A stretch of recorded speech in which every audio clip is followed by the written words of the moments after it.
네, 오늘 한미 관세 협상 타결됐습니다. 상호 관세를 예고했던 25%에서 15%로 낮추는 대신에 3,500억 달러의 대미 투자를 약속한 건데요. 자세한 내용은 정인교 전 산업통상자원부 통상교섭본부장, 김광석 한양대학교 겸임교수와 짚어보겠습니다. 어서 오세요. 안녕하세요. 네, 안녕하세요. 네, 일단 먼저 오늘 보셨을 때 총평을 좀 해주신다면요. 예, 이재명 대통령께서 미국과의 관세 협상에 있어서 큰 산을 하나 넘었다라 말씀하셨는데 사실 그 말씀이 맞습니다. 하지만은 앞으로 이제 디테일 협상에서 남아 있는 작은 산들이 많이 있기 때문에 그 작은 산까지 다 넘어야지 산을 완전히 넘은 걸로 되기 때문에 앞으로 우리가 끈기를 갖고 미국과 협의를 계속해 나가야 된다는 생각이 듭니다. 예. 지금 15% 관세가 일본 그리고 유럽연합과도 같은 수준인데 이게 GDP 대비하면 좀 높은 거 아니냐 이런 비판에 대해서는 어떻게 분석하셨습니까? 네, 말씀 그대로 15%의 관세율은 대등하게 부여받은 건 사실입니다. 그래서 저도 총평은 한마디는 우라통이 터진다. 두 번째 또 총평은 현실적으로는 최악을 피했다. 양날이 다 있는데 말씀드렸던 것처럼 15%의 관세율을 끌어낸 데까지는 그래도 반은 성공한 게 맞지만 15%까지 관세율을 끌어내리는 과정에서 다른 나라들보다 더 많은 상대적으로 투자를 단행한 것이 아니냐 하는 그런 면에서 좀 아쉬운 마음도 동시에 들고 있습니다. 네. 그렇다면 지금 궁금한 게 지금 15%로 관세를 내리면서 우리가 이제 투자를 하기로 했다던가 이렇게 내어준 것들 네. 다 합한 것과 네. 만약에 타결이 안 돼서 25% 관세를 물게 되는 것, 네. 그 둘 중에 지금 오늘 게 훨씬 낫다 이렇게 확신할 수 있습니까? 확신하기는 어렵습니다. 비용 편익 분석을 해야 됩니다. 방금 주셨던 그 질문은 그 질문에 대한 답을 하기 위해서는 아마 적어도 3달짜리 연구 과제를 시도를 해야 될 것 같습니다. 제가 비용 편익 분석 전문가인데요. 근데 의견을 드린다면 수출 면에서는 잃기 싫은 시장인 게 맞아요. 우리나라 대미 수출액이 전체 수출의 19%나 차지하니까 대미 수출 시장을 만약에 잃는다. EU나 일본보다도 높은 관세를 만약에 부과받는다. 그러면 대미 시장을 거의 잃다시피 할 수 있거든요. 그런 관점에서 관세율을 또 같은 수준으로 끌어내는 데는 그나마 최악을 피했다라고 생각해 볼 수 있고요. 대신 대미 투자를 적극적으로 늘려나간다. 이것은 상대적으로 어떤 영향이 있을까? 한국의 실질적으로 투자가 위축된다는 뜻입니다. 그럼 한국의 투자를 위축시키면 그게 고용 위축으로 연결되고 내수 경제가 좀 어려워질 수 있겠습니다. 그러니까 이런 면에서 취할 건 취하고 또 얻을 건 얻었고 줄 건 줬다. 이렇게 표현해 볼 수 있겠는데 구체적으로 보면 다른 나라보다 상대적으로 경제 규모 면을 고려해 봤을 때는 좀 더 많은 투자를 단행한 게 아니냐 하는 아쉬운 마음은 듭니다. 예. 이게 이제 미국과 우리가 대등한 협상을 하는 게 전혀 아니고 미국이 짜놓은 판에 우리가 일정 부분 양보안을 제시를 해서 소위 말해서 15% 클럽에 가입하는 거예요. 근데 이제 15%가 아니면은 최소 25%가 될 텐데 25%하고 15%는 차이가 엄청난 거거든. 기업 입장에서 본다면은. 그래서 우리 김 박사님께서 얘기한 것처럼 어쨌든 미국 시장은 우리가 지켜야 돼요. 근데 그게 하나 있고 두 번째는 어쨌든 미국의 정책을 보면은 그 중국과는 상당한 어떤 그 거래를 줄여 나가는 게 이미 눈에 보이지 않습니까? 그러면 그 빈 시장에서 그 미국의 어떤 제조업뿐만 아니라 상품 시장을 우리가 석권할 수 있는 가능성을 봐야 되겠다라는 점이고 투자는 물론 우리 국내에서 투자해서 직수출하면 제일 좋은데 미국이 일정 부분은 반드시 그 미국 내에서 투자를 하도록 유도를 하는 거기 때문에 그것도 이제 어쩔 수 없는 부분이 있습니다. 다만 이제 유럽 EU가 6,500억 달러고 일본이 5,500, 우리가 이제 또 3,500억 달러의 투자 약속을 했는데 이 부분은 앞으로 아마 국내에서도 상당한 그 이슈가 될 수밖에 없다라는 생각은 듭니다. 예. 정 교수님 지금은 뭐 후학 양성에만 집중하고 계시지만은 바로 직전까지 통상교섭본부장을 지내셨기 때문에 트럼프 대통령의 그 함의가 무엇이냐 이 점을 좀 여쭤보고 싶어요. 미국산 제품은 한국 시장에서 무관세라고 얘기를 했는데 사실상 FTA가 그 형용화된 상황에서 이건 어떤 의미입니까? 뭐 트럼프 대통령의 하신 말씀은 뭐 중요한 그 팩트는 사실 맞는데 나머지는 상당 부분 이 포장이 많이 된 정치적인 수사다라고 봐야 되는 거고, 예. 우리가 뭐 미국 상품에 대해서는 사실상 뭐 거의 뭐 99.8% 관세 자유화를 해놨기 때문에 추가적으로 개방을 해줄 건 없습니다.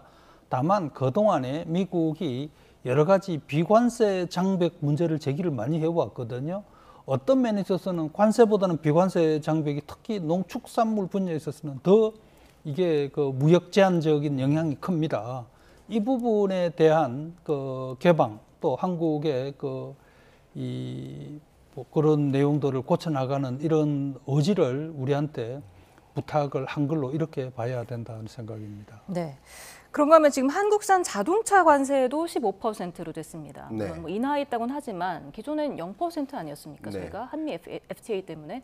그래서 일본은 2.5에서 15%를 물게 된 거고 우리는 0에서 15%로 올라간 거기 때문에 네. 사실 우리는 일본과의 격차를 생각하면 12.5%가 맞다 이렇게 계속해서 강하게 주장을 해왔는데 네. 왜 안 들어준 겁니까? 자, 왜 안 들어줬냐라는 그 질문에 대해서는 마치 기업 간의 미팅을 하는데 파트너 기업과 미팅을 하는데 한 과장급이 가가지고 과장급을 만나서 미팅을 합니다.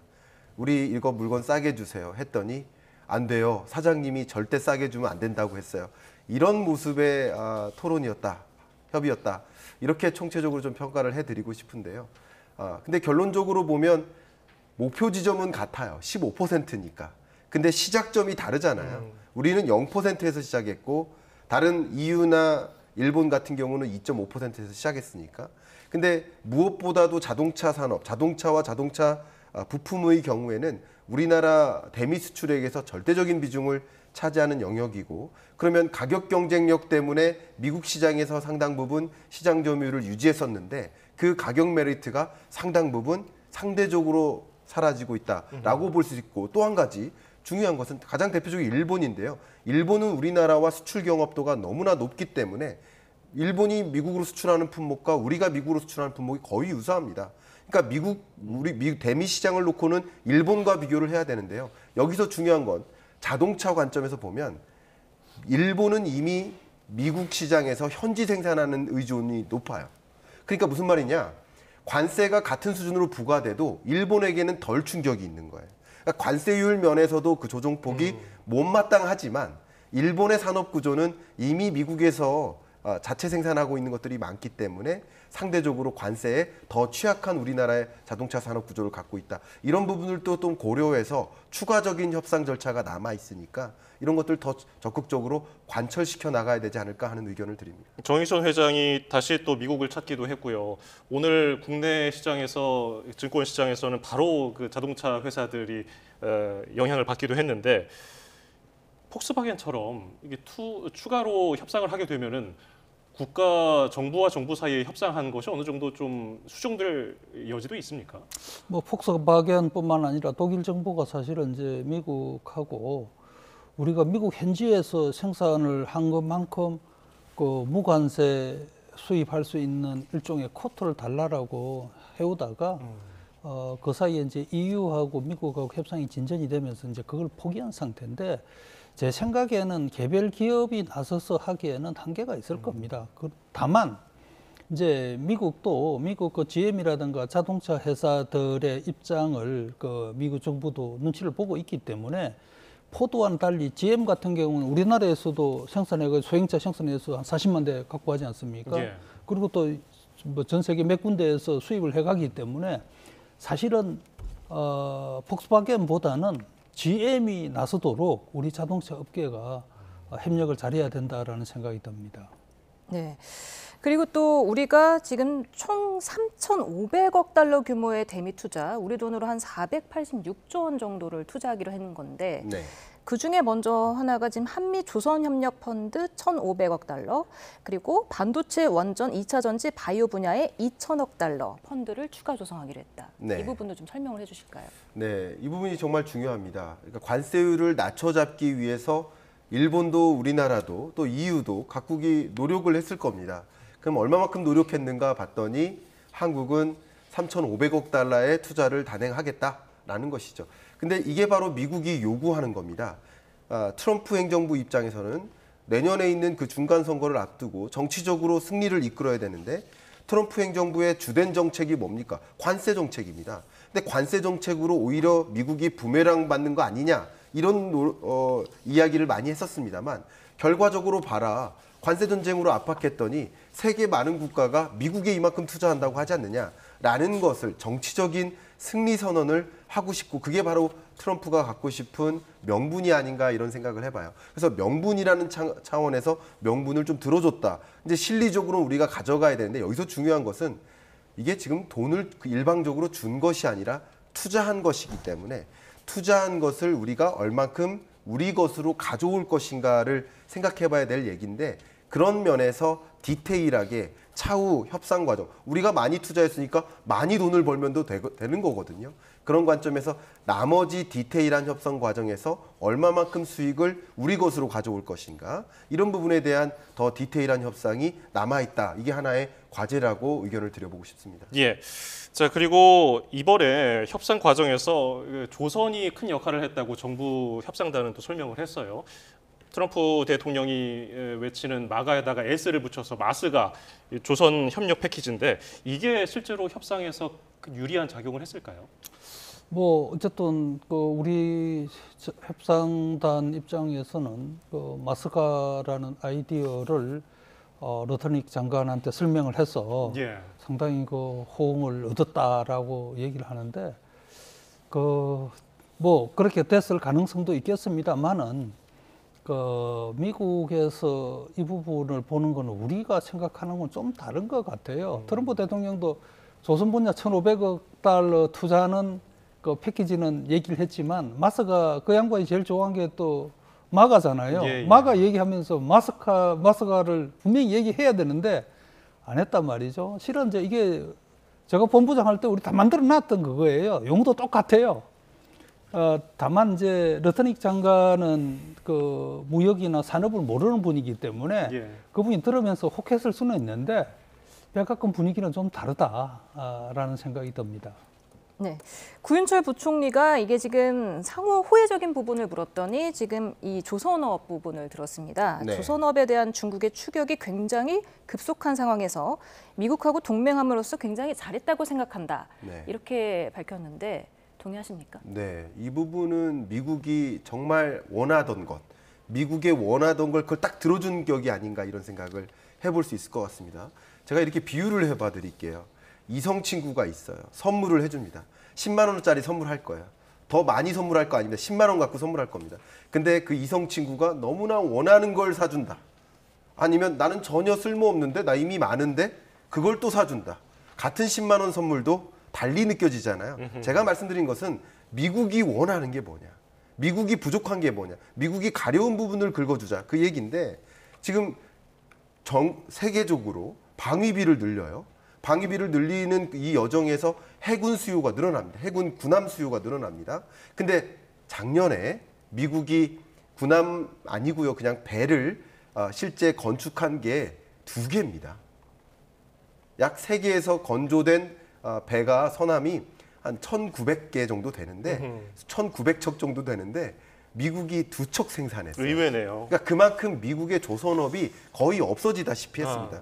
근데 세계 조선업에서 보면 중국이 시장 점유율로 보면 압도적으로 높거든요. 그 다음이 우리나라입니다. 근데 이 조선 혹은 군함 이런 영역은 방위와도 직결되기 때문에 이런 방위 산업에 해당되는 것을 중국에게 요구할 수는 없잖아요. 그러니까 우리나라의 협력, 동맹이 반드시 필요한 영역이고 그런 부분을 우리가 적극적으로 미국이 원하는 게 이거죠. 우리가 들어줄게요. 하는 것은 같은 투자 조건도 더 나은 조건을 끌어내기 위한 하나의 방책이 아니었는가 하는 점에서는 좀 긍정적으로 평가하고 싶습니다. 우리가 긍정적인 거는 맞는데 네. 예. 문제는 그거가 앞으로 실행이 되려면은 사실은 그것도 넘어야 될 사안이 너무나 많습니다. 당장 우리나라만 보십시오. 우리나라 조선업에 지금 그 벌크 이걸 해가지고 블락을 만들어가지고 사실 수입해가지고 갖다 붙이는 경우도 많지 않습니까? 예. 그 인력이 많이 필요한데 우리 국내에 또 인력이 조달이 안 되거든요. 거기에다가 또 이제 미국 내에서도 이제 그런 문제가 있고 그거 외에 관련되는 법 규정 이런 게 미국의 조선업이 왜 그렇게 됐는가는 그만한 이유가 있는 거거든요. 그걸 우리가 이제 하려고 그러면은 물론 이제 해야죠. 해야 되는데 뭐 그렇게까지 딱 떨어지는 그거는 아닐 수도 있다. 아직은 그렇게 저 생각이 됩니다. 제가 궁금했던 건 미국한테 좋은 건 알겠는데 이게 네. 장기적으로 봤을 때 우리한테도 좋은 게 맞느냐거든요. 왜냐하면 뭐 국내 일자리라든가 네. 아니면 기술 이전으로 인해서 우리 산업이 경쟁력을 잃게 되는 건 아닌가. 네. 혹시라도 인수합병을 당하진 않을까 이런 우려도 있는 거 아닙니까? 너무 정확한 지적을 주셨습니다. 결과적으로 세계 많은 국가들에게 미국에 투자하라라는 것은 미국에서 제조업 밸류체인을 확충해 놓겠다. 반도체나 자동차나 철강이나 조선업 전반에 걸친 제조업을 확충하고자 하는 의지가 분명히 담겨 있습니다. 그게 트럼프의 목적이라고 해석해 볼 수 있겠습니다. 그런데 지금부터 우리가 이런 목적에 부합하게 우리 산업을 다 뺏길 것이냐, 그런 방향으로 협력을 도출해 날 것이냐, 아니면 다른 방식일 거냐. 다른 방식을 제가 의견을 드리면, 그러니까 지금부터의 디테일한 협상이 더 중요하지 않나, 이런 의견을 드리고 싶은데요. 어떤 협상이냐, 예를 들면 미국에서 발생하는 군함 건축이라든가 아니면 조선 수요 같은 경우는 미국에서 생산하고, 미국이 아닌 그 밖에 다른 나라에서 나타나는 조선 발주는 한국에서 또 수주하는 그런 투트랙 방식으로 가져간다면 그래도 우리가 투자한 것에 따른 그 수익이 좀 상대적으로 더 많이 우리에게 가져올 수 있는 영역 아닌가. 그러니까 이런 앞으로의 그 투자 협상, 어떻게 동맹 관계를 형성해 나갈 것인가라는 것을 논의할 때 이런 방식으로 우리에게 조금 더 유리한 방식으로 협상을 이끌어 나갈 필요가 있지 않을까 하는 의견을 드리고 싶습니다. 예, 이 3,500억 투자 이것을 고스란히 미국이 90%를 가져갈 것이냐, 아니면 우리도 어느 정도 재투자 개념에서 이득을 볼 것이냐, 좀 의견이 한미 간에 갈리는 것 같거든요. 이 점은 어떻게 보십니까? 이제 미국이 관세 협상을 하면서 투자를 요구를 했던 첫 나라가 이제 일본이었습니다. 근데 일본하고 이제 그 소위 말해서 이제 행사를 하면서 트럼프 대통령이 그 수익의 90%를 얘기했고 또 펀드를 얘기를 했는데, 저는 지금까지 트럼프 대통령이나 미국 측 고위층에서 얘기한 그런 그 펀드든 투자 방식은 이거는 실질적으로 뭐 실제로 진행될 상황하고는 상당히 다르다라는 생각이 듭니다. 작은 금액도 아니고 몇천억 달러 돈을 그 투자를 해서 그걸 뭐 트럼프 대통령 말대로 하면은 트럼프 대통령이 투자 분야도 결정을 하고 또 거기에 나오는 수익의 90%를 뭐 어떤 분은 미국인한테 그랬다가 어떤 분도 리테일 미국 내에 재투자된다고 했지만, 우리가 투자를 하는 이유가 뭡니까? 수익 창출을 하고 그 수익을 갖고 와야 될 거 아니겠어요? 그런 메커니즘이 없는 투자다 그러면 이거는 문제가 심각한 거죠. 근데 그렇게 될 수가 없어요. 그러니까 어디까지나 이거는 정치적인 레토릭이다라고 받아야 되고, 다만 앞으로 협상을 하면서 가끔 미국 측에서는 그런 얘기를 할 거예요. 근데 그걸 이제 우리가 잘 뭐 논리적으로 방어를 해야 되고, 그러지 않으면 투자가 이루어질 수가 없죠. 네. 3,500억 달러 같으면은 우리 돈으로 건 480조 원 되는데 우리나라 1년 예산이 670조지 않습니까? 4분의 3이 1년 예산에 그만큼을 미국에다가 투자를 하고 거기에다가 우리가 수익도 못 가져온다? 뭐 그런 게 있을 수가 없죠. 아까 우리 앵커님께서 모두의 시작 말씀하신 뭐 차라리 뭐 25% 물고 이만큼 양보 안 하는 거 하고 이런 이제 이 비용 이익 분석 얘기를 해주셨는데 뭐 그런 질문까지 연계될 수 있는 사안이죠. 네, 지금 투자금의 수익을 90%가 정말 미국이 가져간다면 그 투자의 기본 상식과는 좀 어긋나지 않습니까? 상식에 어긋나고요. 일단 첫 번째, 트럼프 대통령의 주장은 정치적 주장입니다. 일단 국민들, 유권자들 들으세요. 내가 미국에게 한국이 이만큼 투자하게 이끌었습니다. 그게 관세의 효과입니다. 그게 바로 내가 강조해왔던 J커브입니다. 라는 것을 만방에 보여주기 위한 발언이라고 일단 첫 번째 생각하고요. 두 번째, 상식에 어긋난다고 지금 앵커님께서 말씀 주셨는데 지금 미국에서 쓰고 있는 정확한 영어 단어는 retain입니다. 그러니까 retain의 정확한 의미는 재투자한다, 유보한다라는 의미예요. 그러니까 물론 투자하면 투자자가 수익을 가져가는 거 아니겠습니까? 우리가 3,500억 달러를 투자하면 그 수익은 우리나라가 가져가야 되는 거 아닙니까? 그게 말 그대로 투자의 개념입니다. 우리가 기부하는 게 아니에요. ODA 하는 게 아니에요. 투자하는 겁니다. 그러니까 그 수익을 우리가 가져가야 되는데 90% 정도는 다시 미국 설비 투자나 등등에 재투자되는 방향으로 이끌겠다라는 의도인데 상식적으로 이것은 이 투자 규범에 어울리지 않고요. 지금부터 아마 트럼프 행정부는 정치적 명분을 앞세우기 위해서 이런 걸 강조하고 있는 모습이라고 해석할 수는 있겠지만 궁극적으로 양국 간의 구체적인 디테일한 협상 절차의 과정에서는 수익 배분이 정확하게 어떤 식으로 갈 건지 우리나라뿐만 아니라 일본이나 EU도 마찬가지입니다. 어떤 식으로 투자에 대한 수익을 가져가게 될 것인지. 그런데 투자에 대한 수익 배분을 얘기할 수도 없는 것이요. 네. 기업들이 투자를 하는 거예요. 그러면은 그게 어떤 형태든 이렇게 이제 뭐 금융거래 과정에서 그 수익이 창출됐으면은 우리 본국으로 기속이 되는 거고 그렇게 되는 거지. 그걸 투자한 게에 대해서 수익이 얼마 남은지 미국에서 당국에서 그걸 체크를 하고 야 이걸 왜 이렇게 많이 가져가니 이렇게 따진다고 그러면은 그거는 뭐 지금 뭐 국제 투자 규범뿐만 아니라 아니 누가 그렇게 그런 상황에서 우리 기업들이 투자를 할 수 있겠어요? 아무리 네. 뭐 한미 동맹을 위한 조선업 협력도 좋긴 하지만 네. 그런 건 있을 수 예, 없다고 그 봐야죠. 투자금 수익 90%는 미국 몫이라는 건 지금 하워드 러터니 미 상무장관의 얘기였고요. 지금 네. 트럼프 미 대통령도 지금 우리 정부랑 좀 입장이 다른 걸 밝혔던 게 네.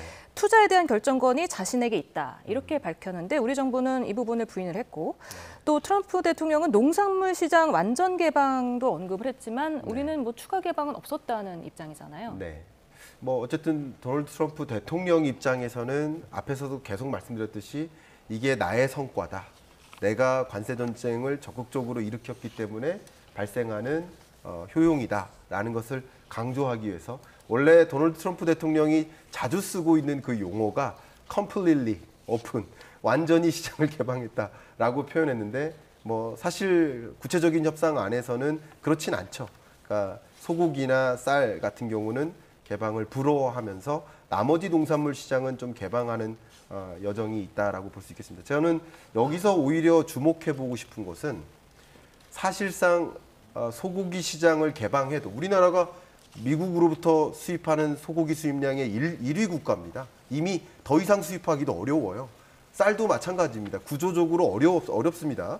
근데 왜 이렇게 쌀 시장을, 소고기 시장을 겨냥해서 지적했을까? 그것은 한국의 민감한 부분들을 오히려 건드려서 그건 아니더라도 나머지 미국이 요구하는 그것들을 들어주게 유도하기 위한 협상 전략 아니었는가 이렇게 저는 해석을 해보고 싶습니다. 예.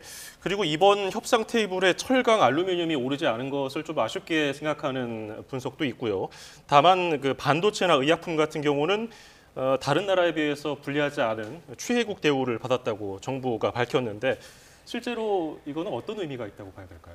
철강 알루미늄 같은 경우에는 미국이 근본적으로 50% 관세 정책을 바꾸지 않는 한은 뭐 특정국이 받아내기는 상당히 어려울 겁니다. 이거는 제법 시간이 걸리겠다는 생각이 들고 지금 현재 미국이 또 관세를 부과하기 위해서 소위 검토를 하고 있는 반도체, 의약품 뭐 등등에 대한 이제 이런 부분은 지금 트럼프 대통령 생각에는 지금 현재 우리가 이제 뭐 약속들 해놨지 않습니까? 예.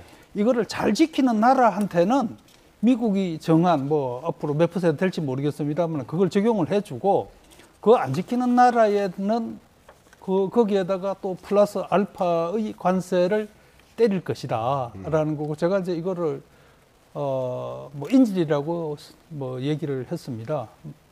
이게 지금 그 인질이 또 큰 게 잡혀져 있기 때문에 우리가 미국하고 약속한 걸 지키지 않을 수도 없을 거예요. 그런 면에서 앞으로 디테일 협상에서 상당한 그 문제가 발생할 수도 있겠다라는 생각이 네. 듭니다. 이 부분을 제가 꼭 짚고 가고 싶은데요. 예.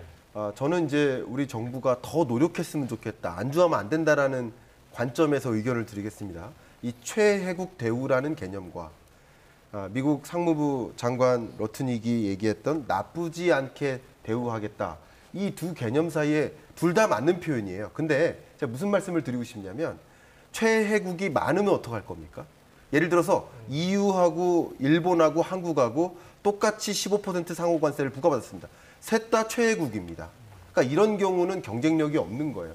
반도체나 의약품 같은 경우 최혜국 대우를 받는 국가들이 많으면 다 1등이면 어떡합니까? 50명 중에 49명이 다 1등이에요.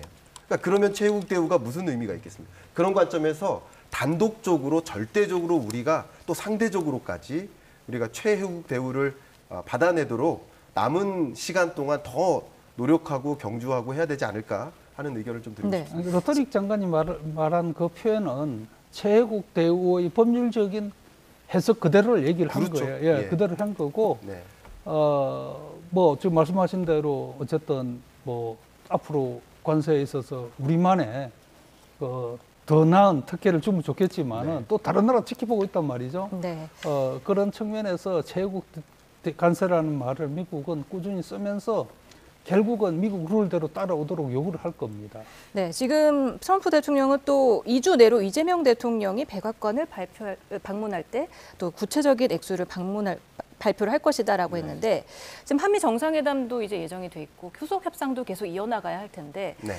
앞서서 트럼프 대통령이 이렇게 다른 상대국과의 협상을 발표하면서도 또 즉석에서 협의 내용을 바꾼 적도 있지 않습니까? 네. 그렇기 때문에 우리가 또 다른 제안을 해야 될 수도 있는데 네. 혹시 어떤 것들을 해야 될까요? 저는 앞서 말씀드렸던 것처럼 미국이 정말 원하는 거, 미국도 몰랐는데 내가 원하던 거였어 하는 제안을 적극적으로 해주면 어떨까라는 관점에서 의견을 하나만 먼저, 저는 한 6가지 제안을 드리고 싶은데 하나만 시간 관계상 먼저 드리면, 미국이 지금 가장 취약하다고 생각하는 거, 약한 고리라고 생각하는 게 바로 자원입니다.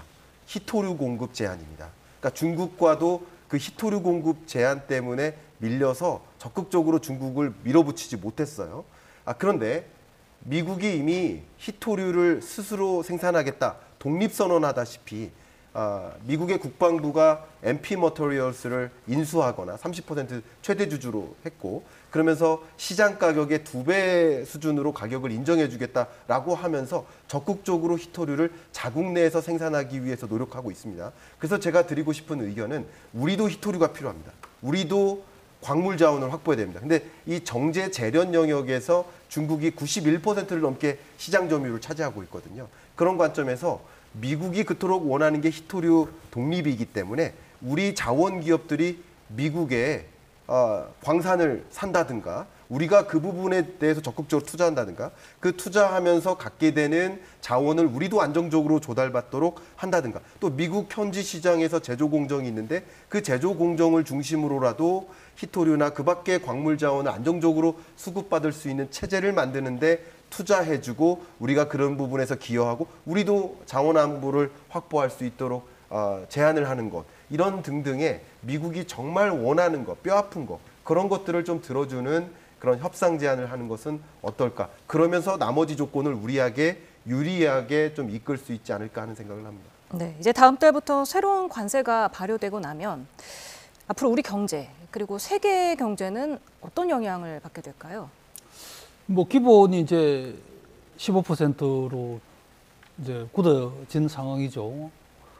그래서 이제 미국 시장에 들어가려면은 상당히 이제는 입장료를 내는 세상이 되어졌고, 지금 뭐 우리가 그 3,500억 달러 투자를 약속을 했지만은 아마 중소기업들은 상당히 지금 고민들이 많을 겁니다. 세금을, 관세를 그대로 물고 들어가기에는 경쟁력이 너무 딸릴 거고, 그렇다고 해서 미국 내에서 또 투자를 해서 생산하는 것은 더 부담스럽고, 그런 측면에서 뭐 우리 기업들은 미국 시장에 대한 마케팅도 생각하면서 그 한편으로는 제3국 진출을 위한 노력을 많이 할 수밖에 없겠다라는 생각이 듭니다. 네, 미국 사람들도 사실은 15% 이상씩 수입을 할 때 더 관세를 더 많이 무는 거잖아요. 네. 어떤 입장일까요? 미국 입장에서도 특히 수입업체가 대상 수출 파트너국의 수입업체가 한국 기업인 경우도 있고요. 또 수입업체가 미국 기업인 경우가 있는데 어쨌든 그 관세는 수입업체가 무는 겁니다. 그러면 기본적으로 미국에서 절대적으로 필요한 여러 품목들, 그러니까 미국에서 자체적으로 생산되지 않는, 미국에서 자체적으로 공급되지 않는 그런 품목은 관세를 부과해도 대외국으로부터 수입을 해야 되는데 그러면 당연히 수입 부담이 커지고 조세 부담이 커지고 그게 미국 물가를 또 자극하고 트럼프가 그토록 원하는 금리 인하로 이어지기 어려운 환경에 놓일 수 있습니다. 그렇기 때문에 이렇게 높은 관세를 정말 지속적으로 부과할 것인가 아니면 지금은 일종의 정치적 행보로서 관세를 좀 윽박지르듯이 하고서 미국이 요구하는 것을 들어주게만 하고 다시 관세를 정상화할 것인가 이런 부분을 또 추가적으로 지켜봐야 될 소재가 아닌가 생각합니다. 예, 오늘 말씀 여기서 줄이겠습니다. 지금까지 전 통상교섭본부장인 정인교 인하대 국제통상학과 교수, 김광석 한국경제산업연구원 경제연구실장이었습니다. 두 분 감사합니다. 감사합니다. 네, 수고하셨습니다.